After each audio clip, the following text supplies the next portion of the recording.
What is going on, everybody? It's Jamie and welcome to the channel Thrift-Onfire. Today it's going to be a bit of a haul video slash a what sold video. Sales have been slow. We'll get to that in a minute, but first let's talk about something I just purchased. This right here behind me. I don't think it's going to stay here.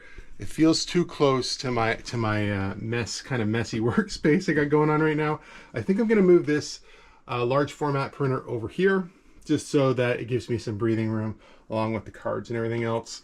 So this printer right here, you can see it's a large format 24-inch printer. You can print it at as long as you want. It is an HP DesignJet T210. Okay, main reason for me buying this printer is for our spa Tranquility in Dilsenberg.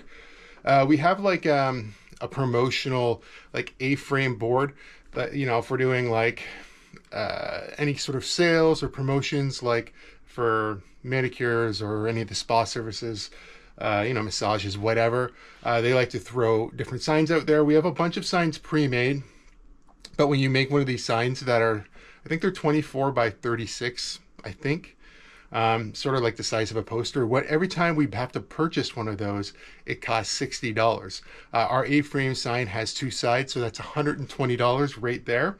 So I decided to buy this printer right here. This printer cost about $1,000. The paper, I've got 150 feet worth of paper. I bought what it was a little bit better, but not high end. You can get like photo grade paper that's got like gloss and everything.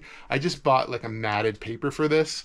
It was still like $140 for 150 feet, so it's about $1 a foot. So you know, when we change our A-frame out front, it costs us $120 every time. Okay, this should cost us far less. Obviously this takes like a toner, and the paper's not free or anything like that, but we'll be spending much less on this. I'm also going to use it to make posters and prints for my antique booth. Depending on how that goes, you know, I might make a whole bunch. I might just make a couple just to try it out. I'm also going to use it for personal promotion stuff for myself. I'm going to make myself like a big poster instead of a little display that's got a QR code in my booth. So I'll be able to use this for quite a bit of stuff. I'm using this primarily for Tranquility, but I bought it personally, so it's not part of that business. I can do whatever I want with it. So I thought I'd tell you guys about that because it's kind of something interesting I bought.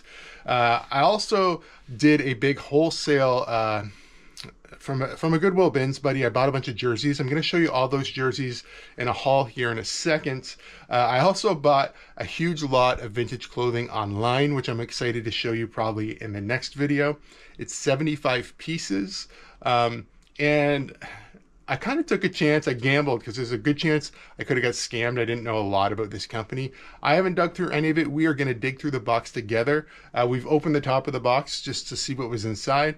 It's all packed very nicely. I will share that all with you in the next video. I'm also supposed to be meeting up with our friend Cal. If you guys remember the last Cal buy, I filled my entire SUV full of stuff from him.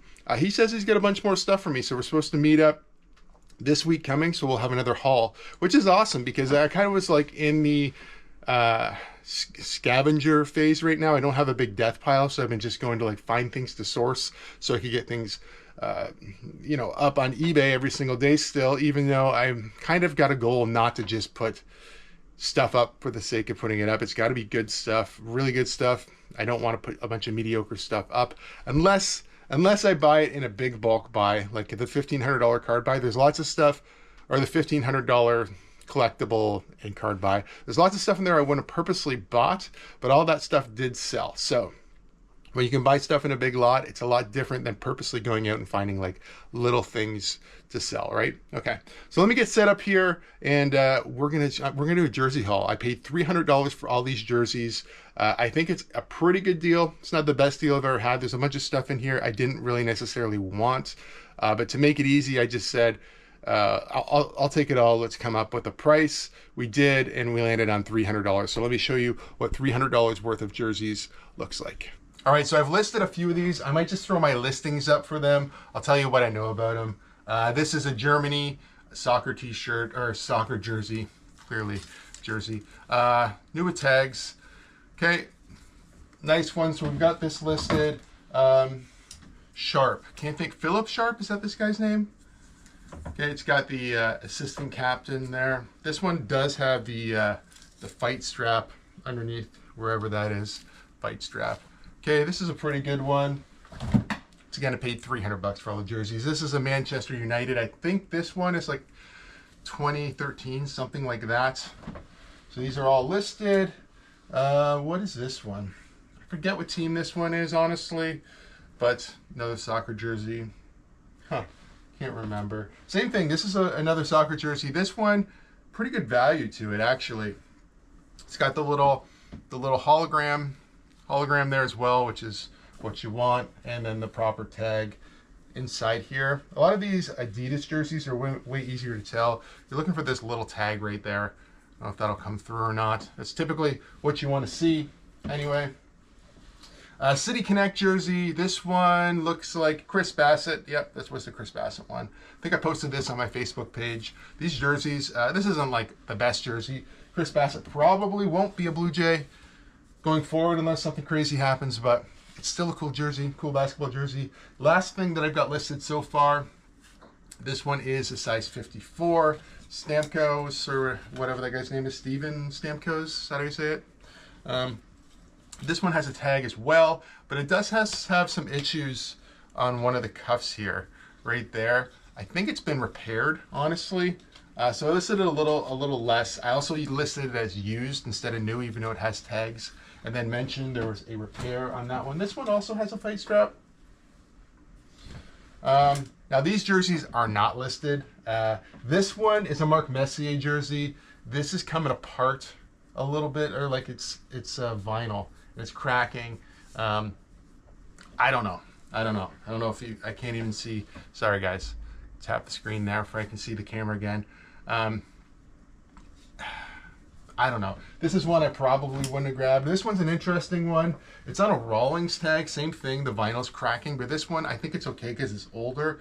University of North Colorado. So I think somebody might want this, and it might be super collectible. It'll be one of the ones where you're looking for the right person. Luckily, it is made in the USA. I don't know if number 10 represents a certain player. I haven't done any research on these ones, starting at the Mark Messier one. I have no idea. I have cleaned these ones up a little bit. Luck right there. What team is this?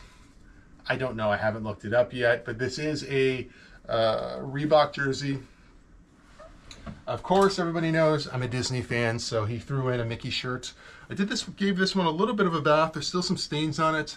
It is a size large on the old tag here. I probably will still wind up selling this. I might try it on. Still got a little bit more cleaning up to do right here. If you guys can see that or not. Cool. Value? I don't know. This had a big ugly stain on the back. I think it's gone. Yeah, it was under an armpit. This is a new blue jersey. I don't know that it's real. I'm certain it's not real, actually. Still a stain on the back there. I might hit it with a Tide pen, see if I can get it to come out. Yeah, I'm certain this is not a legitimate jersey. It is cool, though, and I'll probably try to get $25 or $30 out of my booth. I don't know if he this is one of the guys who has a booth in Tillsonburg as well. I don't know if he had it there or not. This is also not an authentic jersey, so it has to go to the booth, or I would consider throwing it up as a replica on Poshmark, maybe. I don't know that that's a good idea either. I would definitely not throw this jersey that I know is not real up on eBay. It would just be like, it'd be a problem. We don't need problems. Marner jersey. I'm not sure if this one is a kid's or a woman's or what. It was pretty dirty. I got some stains out of this one. Not 100% sure if it's real or not either. I have to do a little bit more research. But a Marner jersey, I can sell that somewhere. Tavares jersey, this is a nicer one for sure. This one's size 46. And I think there was a stain here too, but it's gone. Very similar style, but yeah. This one, Randy Moss. I said to him, I think this one's beyond fixing. You can just see the distressing here. Not great, right? So those are all the ones that I tried to clean up. I have a few more in this bag, and the reason why they're in this bag is because I don't even know what to do with them. These are some of the ones that I'm really not sure about. This is an old jersey too. It needs to be fixed. I'm gonna do some more research on it. I can't remember. Somebody out there know what that logo is? Is it like an old logo for a current team? I don't remember. It's a cool jersey. I think there's no tag. The tag's been cut. That certainly hurts me selling it. It's neat. Needs to be repaired. I don't know what it is exactly. I'll have to look it up. These are not good either. These are like fake Raptors jersey. The fact that it's Vince Carter's fine. I could try to throw these in my booth for 15, 20 bucks, which is probably, I think I paid roughly $20 a jersey when I break everything down. It's nice to have the booth as an option. This is not a real champion jersey either. And then there's a Mike Vick jersey in here too, which is kind of beat up. You'll see in the back. So everything in this bag was kind of the, I probably didn't want any of that. Everything else, it's hard to say though. I mean, this jersey could be really good and I just don't know. It's just going to be limited to where I could sell it, or if I want to fix it or sell it as is. The rest of the stuff though, I do believe I could sell pretty easy. A combination of obviously online, my booth, Poshmark, eBay, wherever. But yeah, but that was the jersey haul. Let's jump back over here and I'll tell you what sold recently. All right, so when you don't list, you don't make a lot of sales, okay?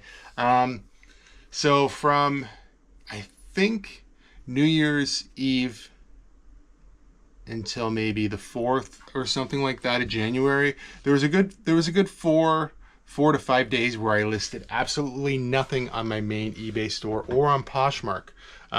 That's gonna bite you in the butt at some point. You can get away with not listing for a long time. You're still gonna get sales that trickle in, but if you're used to getting, multiple sales a day, 3, 4, 5, 6, depends on what you list.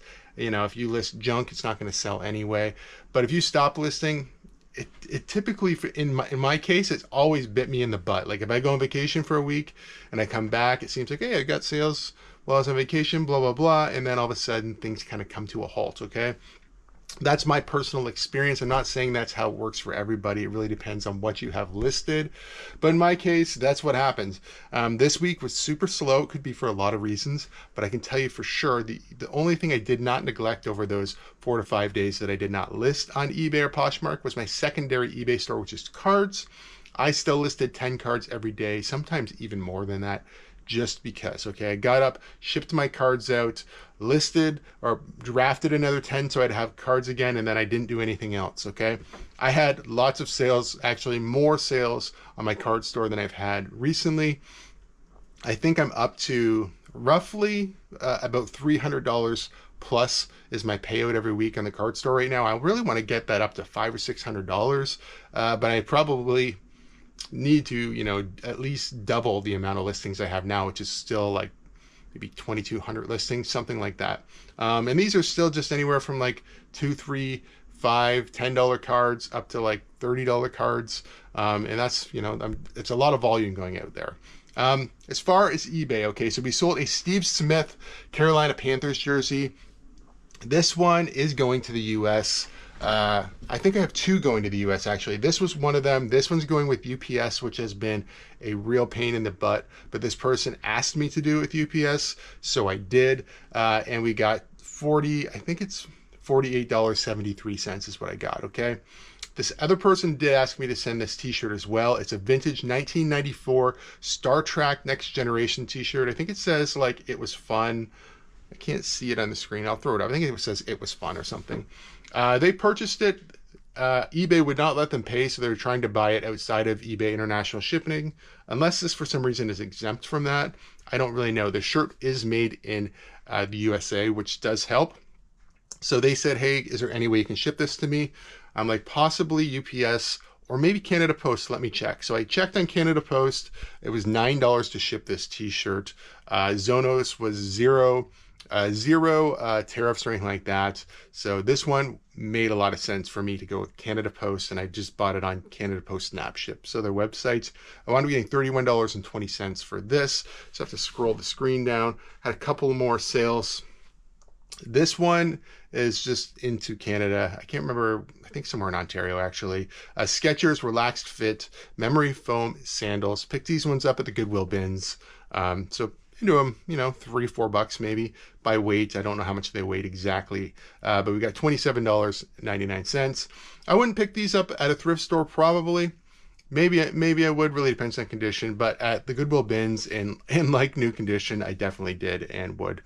We sold another 1992 Don Russ McDonald's sets. This was one of the sets I straightened out. I think I told you guys I had a couple more sets of this that were kind of warped. I straightened them out.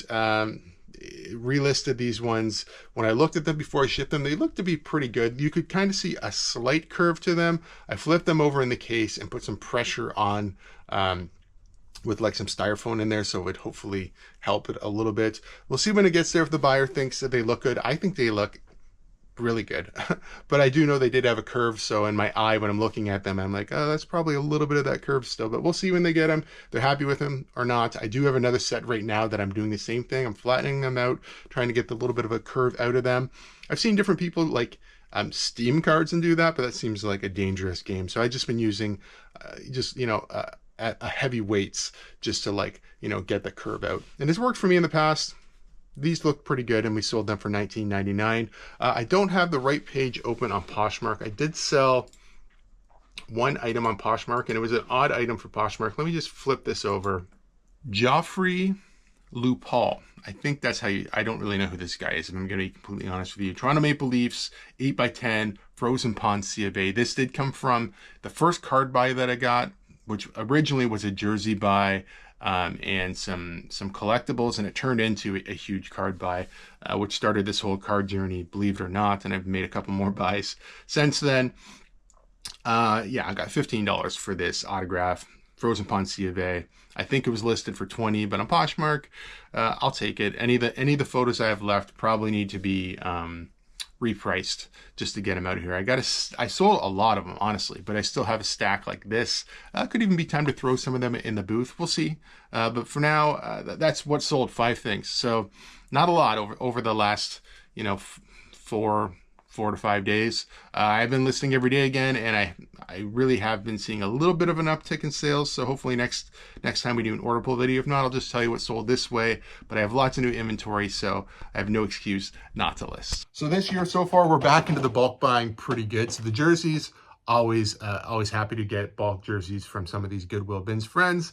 I'm not going to make a killing off of them, but it's some pretty decent stuff to list, and I'm usually happy to buy like that. This next haul I'm going to show you guys coming up, the 75 pieces of vintage clothing. I'm interested to see what's even in it, but that should keep me occupied for a little bit as far as listing goes. And then, you know, when we meet up with Cal, as long as everything works out this week, there'll be some more bulk inventory. Hopefully some stuff for the antique booth. That would be really great. He said he thought he had some like pretty good stuff for that sort of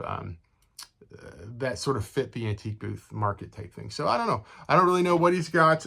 I'm interested to find out. Hopefully you guys are too. But I think we're going to end this video right here today. If you guys do like videos like this one, please give it a big thumbs up. If you're not subscribed to the channel, please consider subscribing for more content. We'll see you guys soon.